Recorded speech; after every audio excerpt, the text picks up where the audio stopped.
Estou discutindo com o INSS um benefício para incapacidade, aposentadoria por invalidez ou auxílio-doença. Não sei qual será o resultado e não estou trabalhando e, portanto, não estou pagando o INSS e corro o risco, tenho receio de ser sucumbente, de perder a ação judicial e, ao longo deste período, por não estar pagando o INSS, perder a condição de segurado.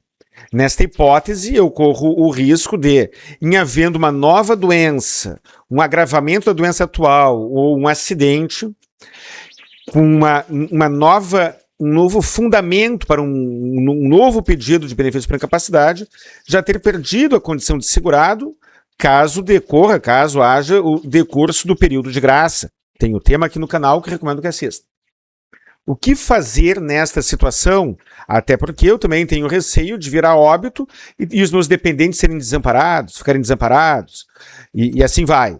Como conciliar a segurança de preservar a condição de segurado em um cenário de incerteza em que se está discutindo com o INSS um benefício por incapacidade que ele não reconheceu?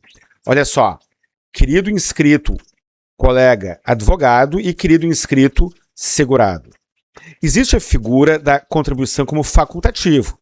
Então, você não está trabalhando, o segurado não está trabalhando, porque não está capaz para o trabalho, porque simplesmente não quer. É uma opção que o segurado tem. Ele vai lá e efetua o pagamento na condição de contribuinte facultativo. Está lá discutindo com o INSS. Ao final do processo, digamos que o resultado seja favorável. Se for favorável, ele entenderá que não havia necessidade de verter as contribuições como facultativo. Afinal de contas, vamos imaginar que não aconteceu nada, ele não morreu, não sofreu um novo acidente, nem nada, ao longo desse período. E o reconhecimento da incapacidade preservará a sua condição de segurado. E caso ele intercale aquele período de afastamento com alguma contribuição como contribuinte individual, ou, aí é discutível, é o tema de um outro vídeo, como facultativo, aquele período poderá ser computado como para fins de carência ou como tempo de contribuição.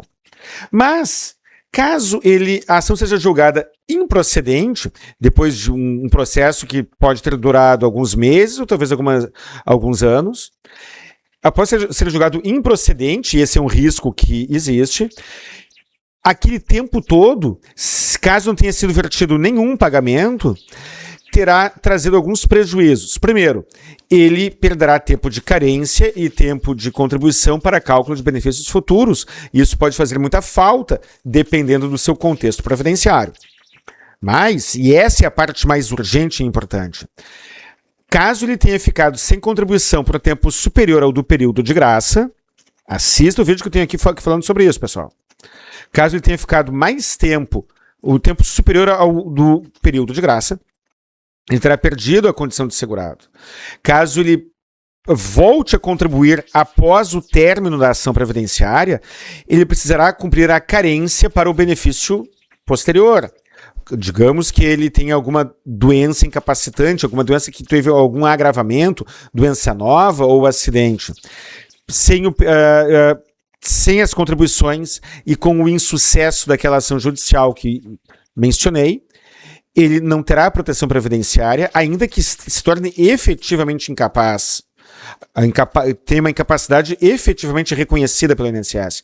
Não terá mais a condição de segurado. Se ele morrer, seus dependentes não terão a pensão por morte. Se for para a cadeia, seus dependentes não terão o auxílio reclusão. Se tiver um filho, se tiver um parto, não terá direito ao auxiliar maternidade.